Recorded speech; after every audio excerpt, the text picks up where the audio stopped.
Salut, Manière Garage 68 pour le projet Big Booty qui veut dire gros cul.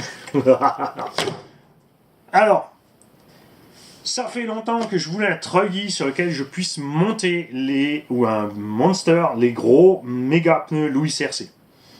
Ces pneus sont des gros boudins piste et ont un gros problème bien sûr pour ballonner. Au-delà de 4S, ça devient un problème pour les piloter, mais en 4S sur un gros engin comme un monster ou un gros truggy, on a vraiment un souci d'autonomie et de chauffe. Alors, je me suis procuré un moteur qui tourne très lentement, qu'on a pu mettre en 6S avec un petit pignon, ce qui fait que l'engin est extrêmement doux, on n'a aucune brutalité sauf si vraiment on le cherche, pour pouvoir rouler de façon agréable sans commencer à trop ballonner les pneus, mais avoir une bonne vitesse, une bonne sensation, parce que ces pneus ont un gros avantage. Le fait qu'ils soient boudineux comme ça vous permet de faire ce que vous voulez sur un parking par exemple, ou sur un endroit qui ait une surface assez dure pour rouler avec ces pneus, mais qui soit quand même cabossé. Ils sont extrêmement larges, on a un super grip même sur route mouillée, et c'est ça que j'aime en fait, même si le parking est dégueu, même si c'est trempé, on peut rouler tranquillou. J'ai bouché par jante un trou avec du scotch pour éviter une trop grande entrée d'air, parce que j'avais essayé avec les deux, mais quand on bouche les deux, on a une sous-pression dans le pneu qui fait qu'il se déforme bizarrement, et on n'a plus du tout l'effet voulu. Avec ça, il me fallait évidemment un truggy qui ait des bras de suspension aussi larges que longs. Et pas seulement ça, il fallait aussi un engin qui ait une transmission qui encaisse. Ces roues font plus de 400 grammes, donc quand on commence à envoyer du lourd, il faut pouvoir les emmener. Donc méfiez-vous, quand vous montez des gros pneus sur un engin, plus le pneu est lourd, plus vous descendez l'étagement de transmission, plus le pneu est grand, plus vous descendez l'étagement de transmission. Si vous mettez un gros pneu monstrueux et lourd comme celui-ci, il n'y a pas photo, vous ne pourrez pas rouler aussi vite qu'avec des pneus de taille adéquate ou adaptée, ou beaucoup plus agréables, genre ceci. Il y a un prix à payer pour les masses en rotation, c'est comme ça, donc il faut cracher un peu sur la vitesse, et ça devient vraiment super funky après à conduire. Il fallait évidemment aussi une carreau qui soit bien large et qui aille avec, donc c'est pour ça que quand je suis tombé sur le ZD Racing ZRT 1 que j'ai acheté d'occasion, donc encore une fois merci aux vendeurs qui m'ont envoyé une machine en super état. Le ZRT n'est pas un engin pour faire du bash, c'est pas super solide, c'est du beau matos à regarder, c'est sympa, mais c'est pas fait pour aller le défoncer en 6S dans le tout-terrain ou faire des sauts, je sais pas quoi.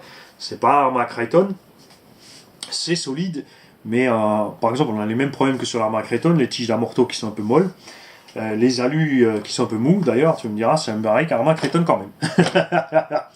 Donc ici on est en 6S, l'engin était prévu à la base en 4, on est en 6S avec un moteur de 1350 kV en 6 pôles, donc énormément de couple, et un petit pignon de 13 ou 15, il me semble que j'ai monté dessus, avec la grosse couronne de 72, et que les grosses roues ici c'est idéal, on atteint les 60-65 km/h, c'est pas une foudre de guerre, mais c'est super agréable à rouler, c'est super funky, c'est super joueur, et c'est un peu le but.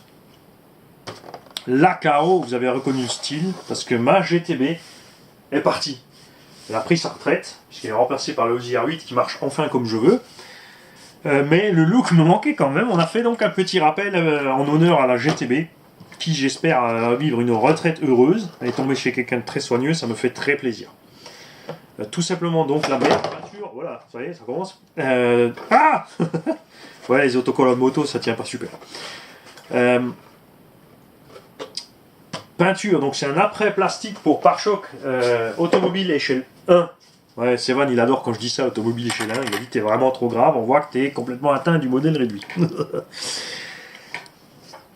Moteur donc Toro X8 PT 6 pôles 1350 kV, ce moteur encaisse 8S. On l'a laissé en 6S ici tranquille. Et un peu gourmand en 6, mais avec la petite étage de transmission ici on est tout cool. Hobby-Wing Quick Run, tranquillou. Il me manque malheureusement le couvercle du boîtier réception, mais on va faire un truc propre, vous en faites pas, ça va pas rester moche comme ça. Ce que j'apprécie beaucoup, c'est que malgré que les éléments soient répartis sur le châssis, les éléments électriques je parle, le câblage est propre, puisque le câble de cerveau passe sous le bac et rejoint ici, et ici ça part directement là-dedans, donc c'est relativement compact, à part bien sûr le câblage moteur. J'aurais pu souder ça tout court et raccourcir, mais je n'aime pas faire ce genre de choses, puisque mes combos voyagent souvent d'une voiture à l'autre. Donc j'aime bien avoir assez de câbles.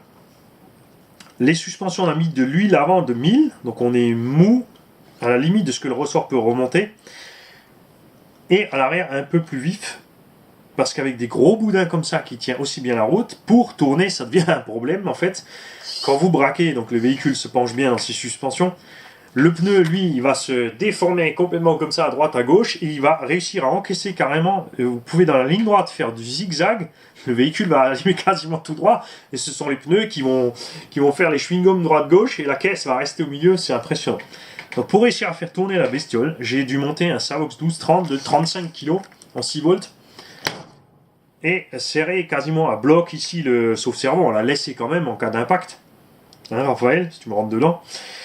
Et on a mis à l'avant aussi pour ne pas trop défoncer les concurrents, parce qu'avec les gros boudins sans pare-choc avant, si je touche quelqu'un, je passe dessus, je lui ruine la carreau. On a mis un pare-choc de FG Monster à 1/5, histoire de pouvoir pousser un peu délicatement les autres. Le béquet, bien sûr, c'est juste question esthétique, à la vitesse où ça va, avec des gros pneus comme ça, il ne sert pas à grand chose.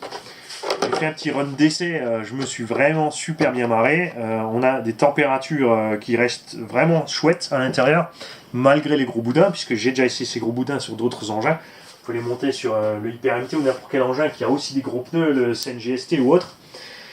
Et le problème, évidemment, c'est la température avec le poids et l'adhérence. Ça chauffe, ça consomme un max. Ici, on est bien. Moi, c'est un petit délire perso qui me fait bien marrer. Je suis pressé d'aller rouler et vous filmer ça pour vous le montrer. Voilà. Je vous dis à bientôt. Bonne journée les gars. Amusez-vous bien.